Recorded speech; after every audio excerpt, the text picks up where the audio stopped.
जय मसीह की।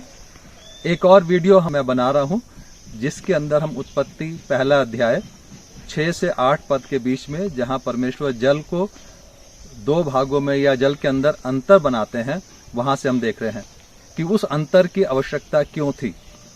परमेश्वर ने जल के बीच में अंतर बनाया और ऊपर के भाग को आकाश कहा, नीचे के भाग को समुद्र कहा, और बीच में पृथ्वी जो है फ्लोट कर रही है जिसके अंदर जीवन है। और वो जल जो है इसलिए बहुत महत्वपूर्ण है हर एक जीवित प्राणी के लिए, पेड़ पौधों के लिए और सब चीजों के लिए। जल बारिश के रूप में होता है, जल हवा के अंदर वाष्पीकरण होता है, जल जमीन में से निकल कर आता है, और जब फसलें होती हैं, पेड़ पौधे उगते हैं। और भौतिक जीवन के लिए ये जल जो है बहुत महत्वपूर्ण है। जल के बगैर जीवन नहीं है। आजकल के अंदर एक स्लोगन बहुत चलता है कि जल ही जीवन है, जल ही जीवन है, जल की रक्षा करो। और ये सब कुछ जो है भौतिक जल की बात करते हैं। और बाइबल बताती है कि परमेश्वर ने जल जो है वो हर एक व्यक्ति को दिया है, किसी भी धर्म या जाति का हो, धर्मी हो अधर्मी हो, हर एक के ऊपर परमेश्वर अपनी मेहें बरसाता है। और ये जल हमें मुफ्त में परमेश्वर ने दिया है। जल को कोई नष्ट नहीं कर सकता है और जल को कोई बना भी नहीं सकता है।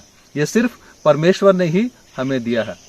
और ये जो मुफ्त में मिला है उपहार के रूप में हर किसी को, ये जल जो है भौतिक जल की बात है।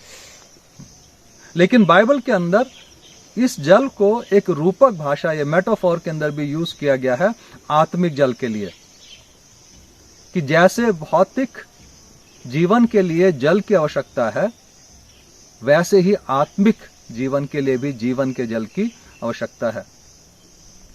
परमेश्वर कहते हैं बाइबल के अंदर, यिर्मयाह की पुस्तक के अंदर, कि मेरे लोगों ने जीवन के जल के सोते को त्याग दिया है और अपने लिए छोटे छोटे हौद बना लिए हैं।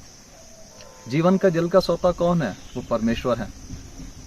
और फिर वो कहते हैं, जकरिया की पुस्तक में जाते हैं तो वहां पर वो कहता है कि ऐसा समय आएगा कि यरूशलेम से जीवन के जल का सोता बह निकलेगा, जीवन के जल का झरना बह निकलेगा। और जब हम नए नियम में आ जाते हैं तो यीशु मसीह एक सामरी महिला से बात कर रहे हैं कुएं के ऊपर, जो पानी भरने के लिए आई है। यीशु मसीह उससे बात करते करते बोलते हैं कि अगर तू मुझसे कहती तो मैं तुझे जीवन का जल देता, और वो जल जो तू पीती तो तेरे अंदर से जीवन के जल के झरना बह उठता। वो महिला जो है भौतिक जल की बात कर रही थी, कुएं के जल की बात कर रही थी, लेकिन यीशु मसीह आत्मिक जल की बात करते हैं। और तब यीशु मसीह आगे चलकर यूहन्ना में बोलते हैं कि जो प्यासा हो मेरे पास आए, मुझसे मांगे, मैं उसे जीवन का जल दूंगा, और उसके जीवन से जीवन के जल की नदियां बह निकलेगी। प्रियो, वो जीवन का जल जिसके बारे में जकरिया ने बात की, वो जीवन का जल यीशु मसीह है। और जब हम यीशु मसीह को स्वीकार कर लेते हैं, यीशु मसीह को अपने जीवन में ले लेते हैं, फिर उसमें लिखा है कि वो व्यक्ति कभी प्यासा ना होगा, कभी प्यासा ना होगा। उसकी तृप्ति हो जाएगी, उसकी संतुष्टि हो जाएगी, उसकी प्यास बुझ जाएगी। और ना सिर्फ प्यास बुझेगी बल्कि उसके जीवन से जीवन के जल की नदियां बह निकलेगी, उमड़ जाएगी। ये लिखा है, उसके जीवन से जीवन के जल की नदियां उमड़ जाएगी जब यीशु मसीह जीवन में आ जाएगा। जिस सामरी महिला से यीशु मसीह बात कर रहे थे कुएं के ऊपर, जब उसने यीशु मसीह जी को पहचान लिया तो उमड़ गई, आनंद से भर गई और भागकर गांव के लोगों के पास जाती है। जीवन के जल की नदियां उमड़ने लगी।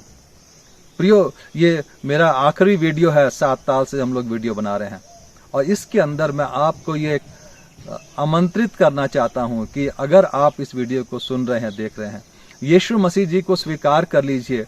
जीवन का जल वो है, और आप कभी भी निराश नहीं होंगे, आप कभी भी आपको पछतावा नहीं होगा अगर आप जीवन के जल यीशु मसीह को अपने जीवन में ले लेंगे।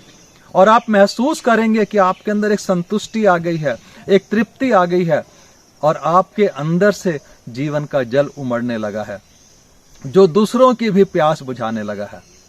प्रियो, सिर्फ यीशु मसीह के पास आकर कहना है कि मैं प्यासा हूं, और यीशु मसीह जी मुफ्त में वो जीवन का जल देते हैं। यीशु मसीह जी, मुझे पापों की क्षमा चाहिए और यीशु मसीह जी, मैं आपको अपने जीवन में स्वीकार करना चाहता हूँ, अपनाना चाहता हूँ। आप देखेंगे आपका जीवन आनंद से, खुशियों से, आत्मिकता से भर जाएगा। सिर्फ यीशु मसीह जी को अपने जीवन में आमंत्रित कर लीजिए, अपने हृदय में आमंत्रित कर लीजिए। प्रभु आप सबको आशीष दे। जय मसीह की।